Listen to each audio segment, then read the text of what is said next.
Facebook, Instagram আর ইমেলের password ভুলে গেছো? মনে নেই? কতবার আর ফরগট পাসওয়ার্ড করে আবার আরেকটা নতুন পাসওয়ার্ড দেবে। তার আগে এই ভিডিওটা একবার দেখে নাও। তোমাদের এই পাসওয়ার্ডগুলি ফোনের এমন একটা জায়গায় সেভ থাকে যেটা তুমি নিজেও জানো না। তো আজকের এই সেটিংটাই তোমাদের সঙ্গে শেয়ার করব যে তোমাদের ফেসবুক, ইনস্টাগ্রাম আর ইমেলের পাসওয়ার্ডটা ঠিক ফোনের কোন জায়গায় সেভ রয়েছে। আর সেখান থেকেই তুমি দেখে নিতে পারবে ফেসবুক, ইনস্টাগ্রাম, ইমেলের পাসওয়ার্ড তুমি কি দিয়েছিলে। তো চলো বেশি কিছু কথা না বলে একটা স্ক্রিন ভিডিও শেয়ার করছি, দেখে নাও। প্রথমে ফোনের সেটিং অন করবে, তারপরে একটু নিচের দিকে স্ক্রোল করে চলে আসবে। দেখো এখানে গুগল লেখা আছে, এই গুগলে ক্লিক করার পর তারপরে অল সার্ভিসে ক্লিক করবে।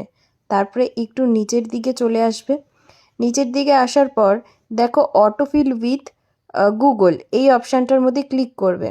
ক্লিক করার পর পার্সোনাল ইনফরমেশানের নিচেই দেখো রয়েছে গুগল পাসওয়ার্ড ম্যানেজার, এখানে ক্লিক করবে। এখানে ক্লিক করার পর দেখো এই যে ফেসবুক অ্যাকাউন্টটা, এখানে যদি আমি ক্লিক করি তারপরে ফোনের যে পাসওয়ার্ডটা সেটা দিতে হবে।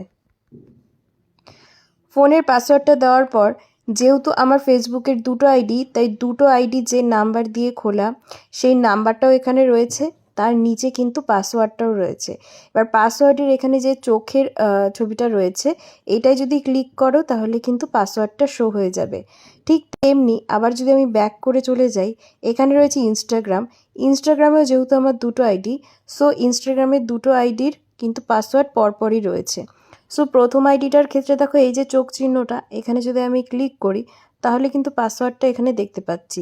সেম আবারও কিন্তু নিচের আইডিটা এখানে যদি চোখে ক্লিক করি তাহলে কিন্তু পাসওয়ার্ডটা আমি দেখতে পাচ্ছি।